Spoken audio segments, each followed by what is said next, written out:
Joanna, thank you so much for doing this. I appreciate this. So we first met at a networking event, and right away I could tell by your energy, you're a very energetic person, and I love that because there's not too many people walking around. As loud as I am. Yeah, and then also too, just kind of like your demeanor, you're very like almost like carefree, which I really appreciate because as we get older, we start to lose our creative side, we start to lose our fun side, but you're still very much creative and you're still very much fun. So I appreciated that about you. So you are the owner of Fit Factor. Yes. In Alhambra. Yeah. And one reason I think that you're so energetic is because you're in good shape. Mm-hmm. Yes. Interesting. Why did you get into fitness, or how did you go about getting into fitness? Well, Marty, thank you so much for having me. I love this. Put a mic in front of me and I will talk all day. So let's have some fun. How I got into fitness is an interesting story because I've been a dancer my entire life. Ever since I was a young girl, I can hear the beat of the music. It was natural for me. I can count music. I can hear it. I could dance. I could pick up a movement. And, and this was in the late 70s, early 80s. So dance wasn't the way it is now, so I took classes and did as much as I could up until, high school. I was in the dance team and I was 13 and I was 20 pounds lighter than I am now. So I was tiny. I was really tiny. And I remember never knowing what weight meant. Now, I was blessed to not have that already opinion, where I think kids now already have that opinion growing up because it's more in their face and Instagram and things like that. But I didn't have that. And I remember I was dancing in the Magic Castle. If anybody's from Los Angeles, and there's the Magic Castle, it's really famous, it's in Hollywood, and this magician asked me to be in his magic show, and I'm 13 years old. I'm like, heck yeah, I'll do it, right? Little 13-year-old, but I didn't look 13, I probably looked 16, but whatever, all right? And I was tiny, and I remember he called me up and said, hey, I heard that, you're a dancer, do you want to be like a magician's assistant? Total cliche magician's assistant. And he asked me, do you have a stomach? Those words, do you have a stomach? And I was on the phone and I didn't understand what he meant. And I said, I don't understand. And he said, well, like, are you fat? Do you have like rolls on your tummy? And I still didn't know how to answer him. I understood what he meant, but I didn't know if it was a yes or no, right? So I said, I don't think so. And he goes, well, we'll see. Right? Okay, so we left it at that, whatever. And then when I went to his rehearsal, we're sitting there, and I'm sitting like this. I'm 13. I was so tiny. And of course your tummy does that. And he looks at me and he goes, ugh, you have a tummy or whatever. But I didn't take it as bad or good, right? I just took it as, oh, I have a tummy. Like that was it. Was it bad or wasn't good? It was just, oh, okay, right? And I'm taking stock this whole time of like, oh, okay, I guess I'm overweight, right? But it was no big deal. So now I'm in high school, and we had to take like a PE test. Gosh, I don't know if anybody remembers this, but this was back in the day. I remember all California had to take these PE tests of like, how flexible are you? And they would write it down and they would submit it to Sacramento. It was like this big thing, if anybody remembers, in the early 90s. And so it was my turn. So they called me, okay, so-and-so, go to the PE office and go take your test. So you had to touch your toes, you had to do this, you had to check you for scoliosis, they had to weigh you, whatever. And so she weighs me and I step up on the scale and I can remember it clear as day. She had her clipboard and she said 123. She went like that, 123. And 123 on me looks like 95 pounds because I was all muscle and I was a dancer, right? And she was 123 and she looks at me and goes, better lay off the French fries. She just said it like as a joke, but like also being like she was caring about me. But I immediately went, I'm fat. Like everything up until that moment, I went, I'm fat. And I bought it and I lived it and I doubled down on it. And I came home that day and my mom was in Weight Watchers at the time. I'm 13 years old. I'm 20 pounds lighter than I am now, okay? And I'm this cute little 13-year-old dancer, and I come home and I beg my mom to take me to Weight Watchers with her. Please, Mom, I'm fat. I need to go to Weight Watchers. It was instantaneous that I was fat, I'm ugly, I'm worthless, and I believed it. It wasn't a gradual. It literally went white to black. Based off the French fry comment. That's it. Yes, lay off. So to me, 123 was too much. It was just based on a number because she said 123, too much. Okay, I need to be less. I beg her to take me to Weight Watchers. She takes me there and I remember she said this comment, I'll take you, but if you gain weight, I'll stop paying for it. So I knew that I had to starve myself. I did everything. I binge ate and I would hide the food and I wouldn't show her so that she wouldn't be mad at me and she wouldn't be, disappointed. And so I did that for about 6 months and it was hell because I lost a lot of weight. So imagine I was already thin. Now I'm really thin. I mean, I'm like thin. And everybody's telling me, Marty, that I look good. So imagine I'm 13 and everybody's like, oh, you look so good. What are you doing? Blah, blah. I see 13-year-olds now and they're like kids. And I was like this adult. I was also higher in my grade where 13-year-olds now are in 7th and 8th. I was already in high school. Okay. And I was a sophomore. I graduated at 17. I was very, very young. Like I just turned 17. So I was always young and like looked older and had older friends. So I'm 13 and now I'm going to Weight Watchers. I'm in there with 40 and 50-year-old women that are 50 pounds overweight. But I literally am believing that I look as big as they do. I look as old as they do. These messages of just, after 6 months, I ended it. I was like, I can't do this anymore. I would binge, and then I gained 20 pounds in overnight. So in high school, I was on the dance team. I was captain of the dance team. I was dating like the football player. It was such a cliche, my life of like that popular girl. And I gained 20 pounds in front of everybody. And 20 pounds on me looks like 40. Okay, like I said, anything, it just looks more. I could lose 5 pounds and it looks like I lost like 40. Anyway, I went through such a depression. I was embarrassed. I was so shamed. I didn't want to go to school because I knew, I gained weight. I didn't want to go to prom. I was throwing tantrums. I was depressed. I'm living this in front of everybody. And that led me to, it was like one thing led to the next, which was a 25-year journey of self-development. And I thank you for saying at the beginning, when I met you, you're so, you have a lot of energy and you're this and that, because that was a journey. That girl did not exist. She existed when she was younger and I lost her and I was like, I'm going to get her back and I'm going to claw my way back because I know this is not me. I know I'm not depressed. I know this is not that person. I bought all this bullshit lies. Can I curse? Yeah. It's like, okay, that I bought all that bullshit from other people.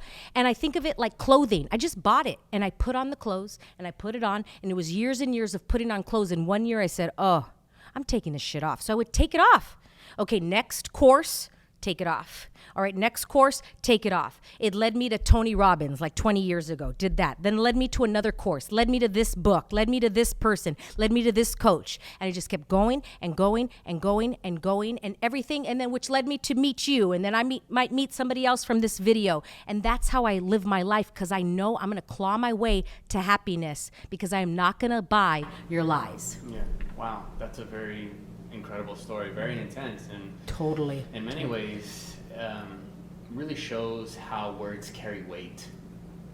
Words carry weight. Just from lay out the French fries, it could literally trigger you to go to Weight Watchers with your mom and do this crazy binge and gain 20 pounds overnight and say, I'm done with this.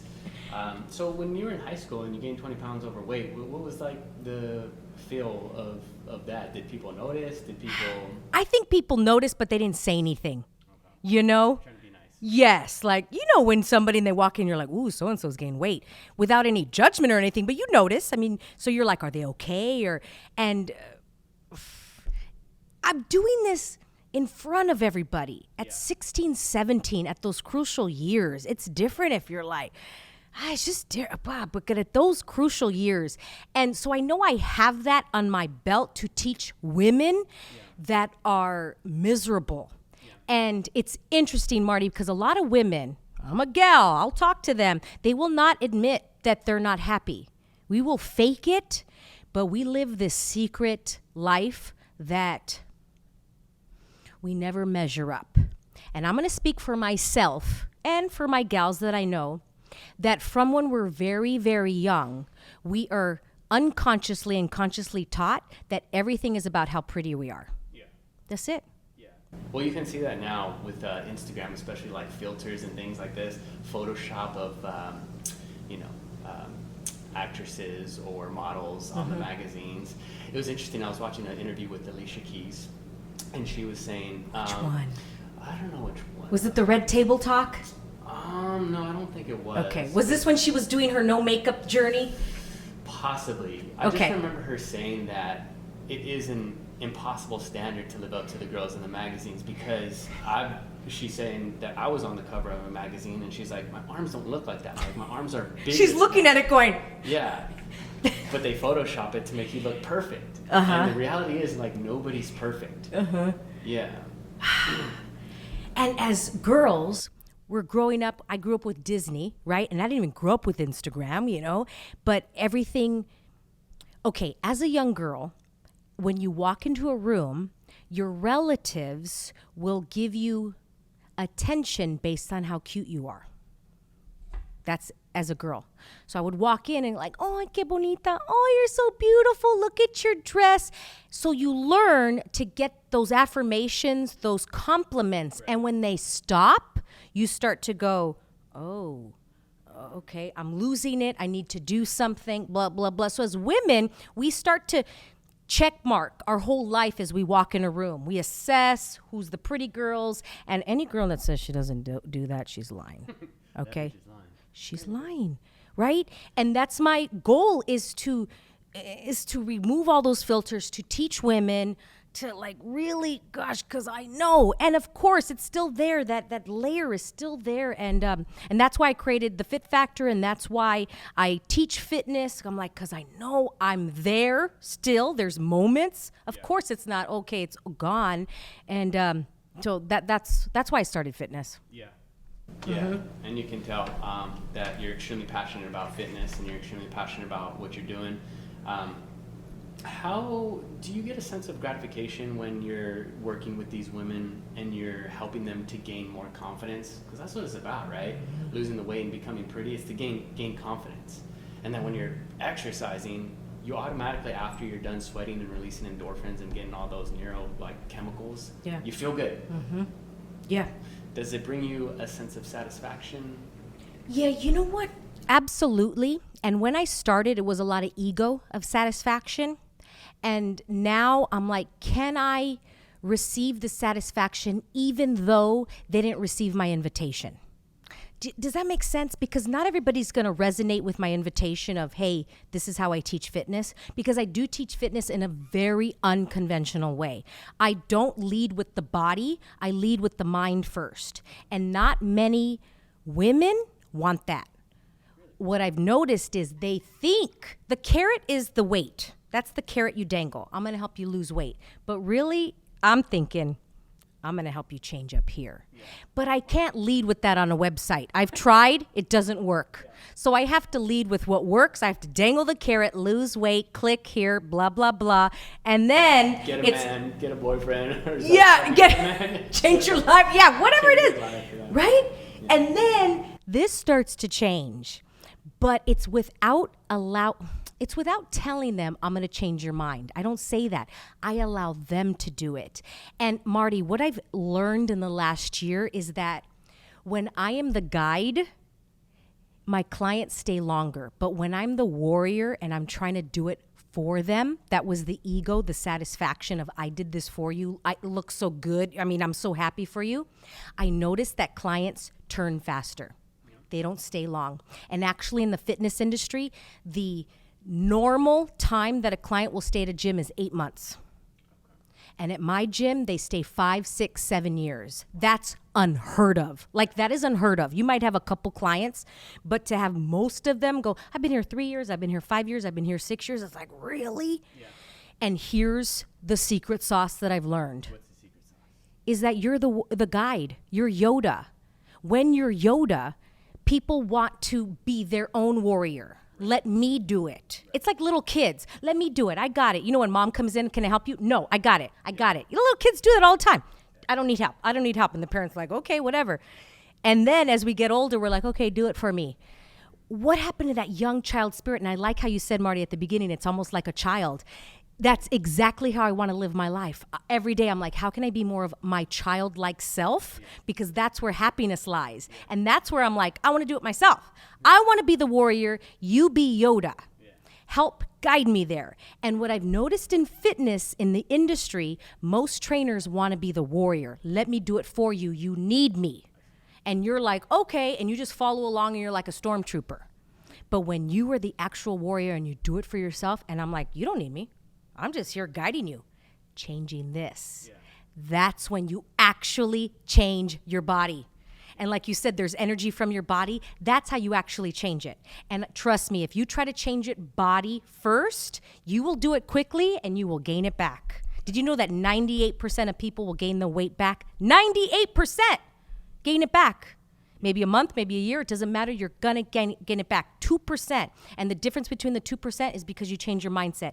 Did you know that when you win the lottery, I forget what percentage, same thing. They're going to lose the money because they haven't changed this first. They got a lot of money and then they blew it. Right. They didn't change their money mindset. Same thing with fitness. If you lose your weight overnight, you're going to gain it back because you didn't change up here. Right. So that's my philosophy. And then speaking about Tony Robbins, he says something that is very important for my life.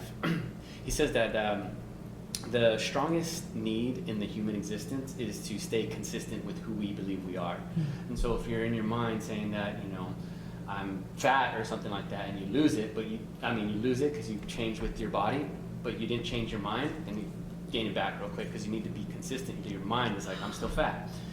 Even though I lost weight. And so you just gain it right back. And I'm like, yeah, that makes sense. That's pretty logical. Seems a little woo-woo, but actually seems very, very logical as well. It's interesting, but I love when people say woo-woo. I love it, right? But it's actually scientific when you think about it. My brother-in-law, he's like very logical, scientific, and I'm like the woo-woo side. And we always laugh because we always still come together. And I'm like, you just look at it scientifically. I look at it this way. It's the same freaking thing. It doesn't matter. And I just put something on Instagram yesterday about the need to wanting to be right.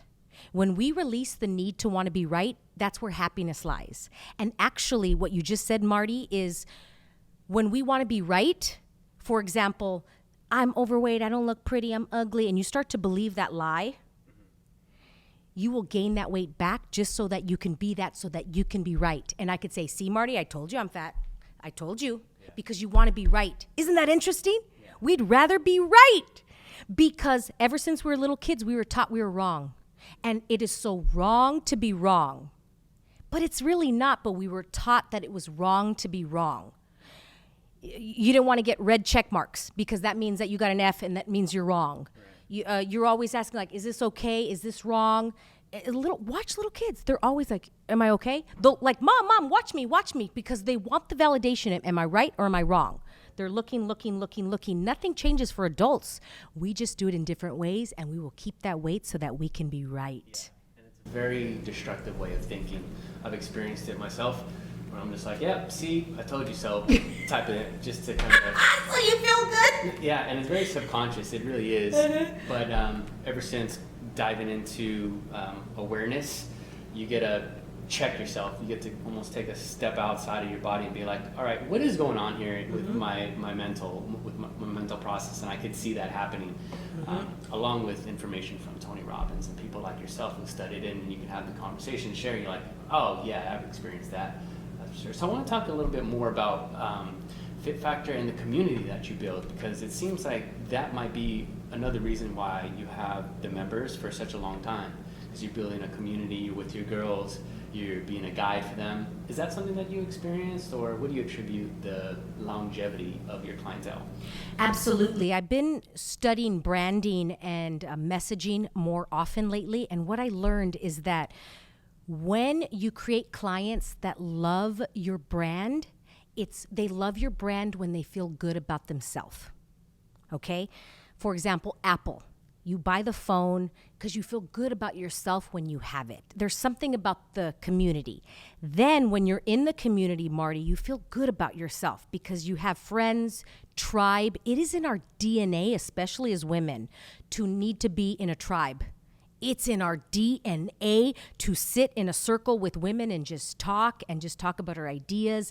And we started to come away from that. So the more you tap into that natural DNA, let's go into the science of it. Women and I can only speak for women because I know we feel like we're part of a tribe. And one of the secret sauces that I learned is that when you use people's names, it is powerful. Whenever I teach a class, whenever I train my other business owners like for business, I'm like, rule number 1 in business is to use someone's name. People love to hear their name being called. When a baby is born, what's the first thing we do? Well, now you name the baby before it's born, like that's the new thing, right? But back in the day, they didn't name me until my mom had me. But our name is so important. And then when you die on your tombstone, you have your name, from, and when, and the dash.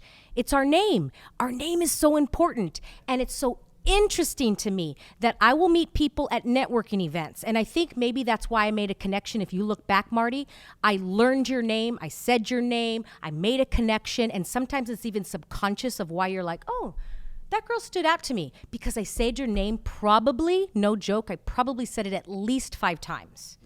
And that is a little secret sauce of how to create community. If people are like, man, my people are not, there's no community. It's kind of like just bleh. I'm like, probably because you're not saying their name, which helps them learn each other's names, which helps them then talk to each other. Like when you're in a class and you're like, go talk to that guy, and you're like, I don't know their name. I don't even know who that person is. But if Marty, the instructor, said, okay, Jennifer, can you stand next to Joanna, and Joanna stand next to Marty, and you're like, oh, okay, I know that's Jennifer. You start to already associate, little kids when they're in preschool and they come home and they're like, I have a new best friend. Her name's Jennifer. Like they automatically know their names. And what I noticed as adults, we stop saying names.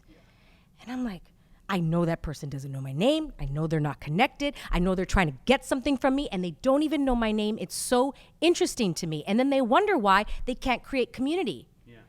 And so that's a little secret sauce that's going really, really deep, but it's actually the most simplest thing. And that's the number one thing I can tell anybody, any business owner out there, anybody that's a solopreneur trying to get clients. I'm like, trust me. Use everybody's name at least 3 times in the first minute of meeting them and watch magic happen. Yeah. That person will remember you because you will make them feel good about themselves. Absolutely. Yeah, you will make them feel good about themselves. Mm-hmm. Everybody wants to feel special when you use people's names. Yeah. At least for me, it makes me feel just a little bit more special. Uh-huh. So, yeah, I think we can close on that one, Joanna. Is there anything else that you wanted to talk about? Oh, that's it. We're going to keep going. Okay, that's it. Gosh, I think that's it. Yeah, because usually I have about maybe 20 minutes, 30 minutes tops, and we're like approaching. The other way, Joanna, you're talking too much. No, that was fantastic. Thank you so much. I really appreciate it. Thank you for having me. Thank you, everybody, for watching. And follow me on Instagram, Joanna Vargas Official. Joanna Vargas Official. Thank you so much. Yeah, DM me. Bye. Bye, everybody.